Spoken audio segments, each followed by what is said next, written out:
Hello, welcome to another edition of the Pace Report. I'm Brian Pace, reporting live here at the Brooklyn Museum here in Brooklyn, New York. Composer, pianist, activist Randy Weston is having a stellar 2010. In addition to him releasing his critically acclaimed autobiography, his latest CD, Live at Dizzy's, on the Motema label, is doing very, very well.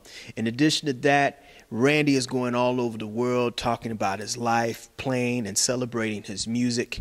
Tonight on the Pace Report, we're going to sit down and talk about the 50th anniversary of his landmark Uhuru Afrika, as well as his humble beginnings here in Brooklyn, as well as his connection to Africa and how his father instilled self-reliance and connection to Africa.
It took you 50 years to get this book out. Why so long? The truth takes long. It takes a while. Well, I have such an interesting life because of music, and the places that music has taken me. So I was doing documentation most of the time, but it wasn't until Willard Jenkins came to me and said, "I want to write your book." I said, "Great, let's do it." But I had already written some things, and I collected, my travels, et cetera, et cetera. Yeah. Brooklyn is where we are right now, where it all started for you. And I guess they say everything comes from Africa. You come from Bed-Stuy, and you've gone through all of Africa. Tell me how your father developed a passion for you to really get connected to your roots. Well, my dad wanted me to know the truth. He said, "Know thyself." He said, "We're an African people." He said, if our ancestors arrived here as African, when did we stop being African? We disrespect them, you see, those people whose shoulders that we're standing on. So my dad told me the truth. He said, "You're an African born in America. And you have to study African history when Africa was great. Study the great African civilizations.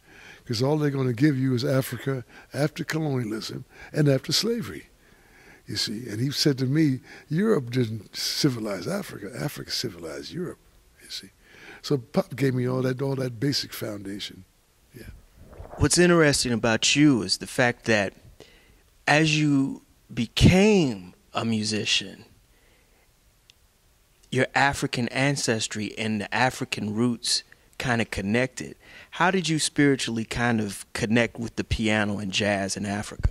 By growing up with Duke Ellington and Count Basie and Billie Holiday and Earl Hines and Coleman Hawkins and Charlie Parker, Dizzy Gillespie and Louis Jordan, Nat King Cole. We grew up with royalty of music, and we loved the music. So I loved the music before I ever touched the piano. We grew up with music. The Black Church on Sunday, the big bands in Brooklyn, the blues clubs, calypso.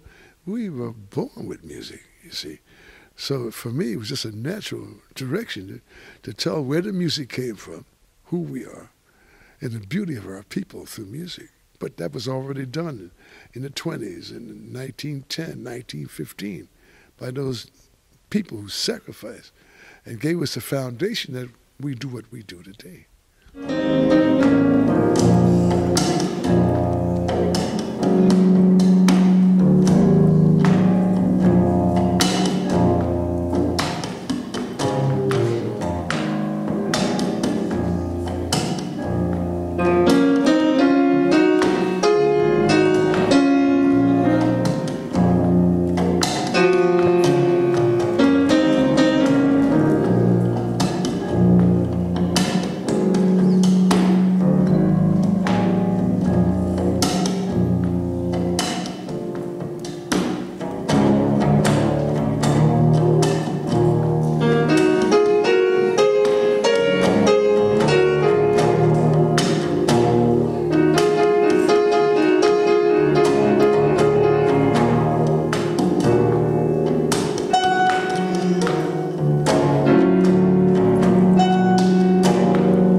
You just celebrated the 50th anniversary of Uhuru Afrika.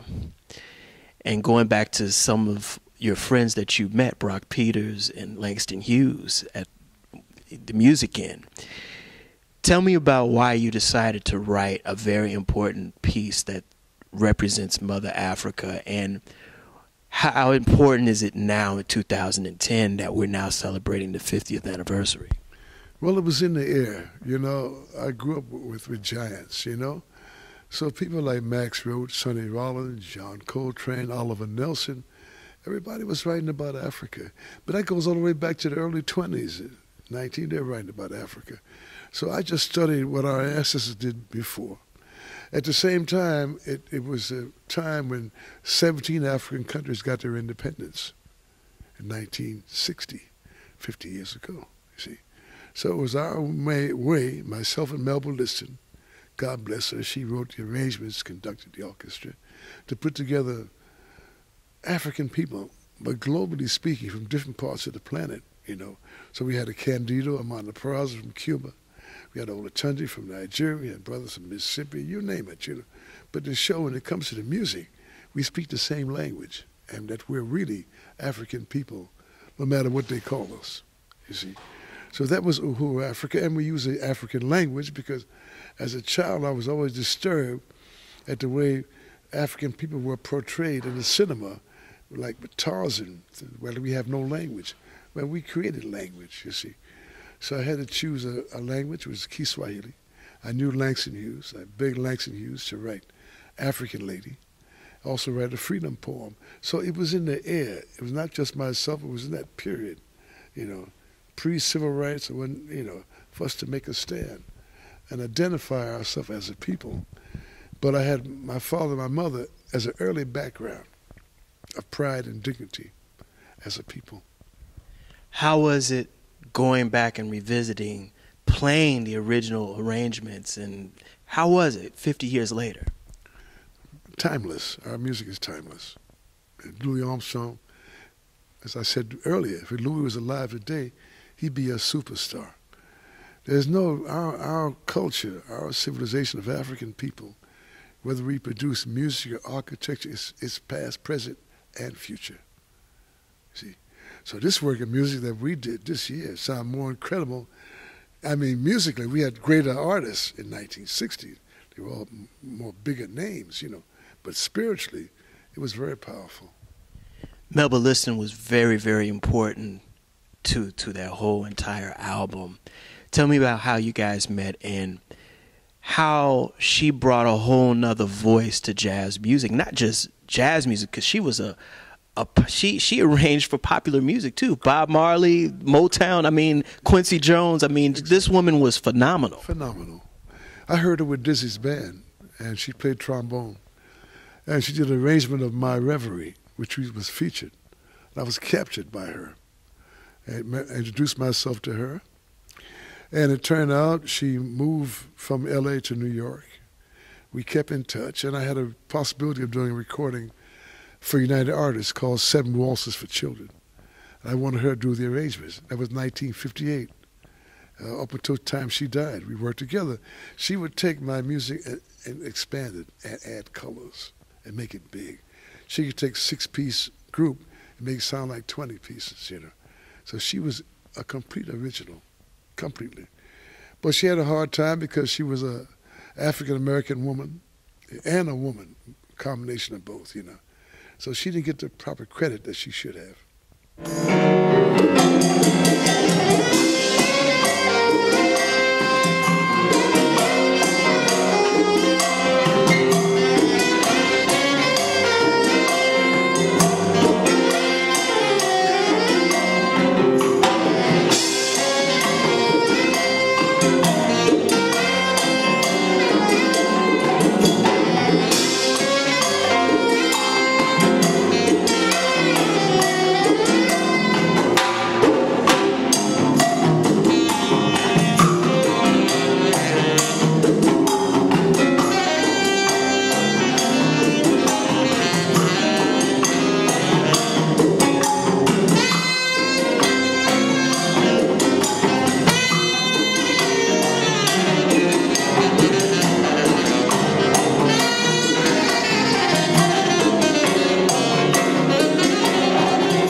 first time in Africa, your first time going home.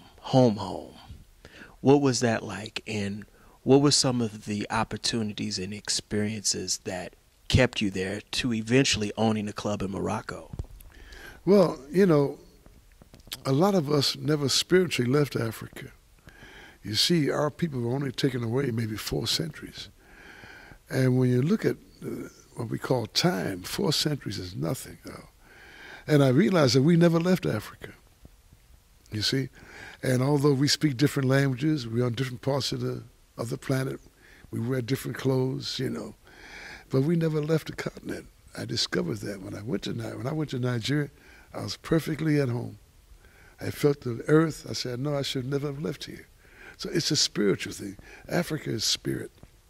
Music is spirit. And when the ancestors call upon you, you have to report, you see. So I'm being blessed by have so much love for the ancestors. They've guided me. But when I'm in Africa, I'm at home. Because that first trip, it was you, Nina Simone, Brock Peters. It was Lionel Hampton and Booker Irving. Well, he was in your band. Yeah, Hale Woodruff, Langston Hughes, Natalie Hinderis, Martha Flowers. There were 29 of us. Ahmed Abdul Malik. Yeah. And that was also the first time you met and befriended another giant by the name of Fela. Right. Mm-hmm. We played together in 1963 in Nigeria when he was playing trumpet before he played saxophone. A lot of people don't know he played trumpet before. Yeah, we were very close because he was a proud African. He's proud. He loved his people. And that's a special club of us who love the ancestors. We love Africa, you see. And he was all the way. That'll do it again for another edition of the Pace Report. I'm Brian Pace, reporting live here at the Brooklyn Museum here in Brooklyn, New York. I'd like to personally thank Randy Weston for his time and his hospitality, as well as the staff here at the Brooklyn Museum. As always, please visit my website, www.thepacereport.com, for my weekly column as well as my past segments. Until next time, remember, if it's in the groove, it'll make you move. Until next time, remember, peace.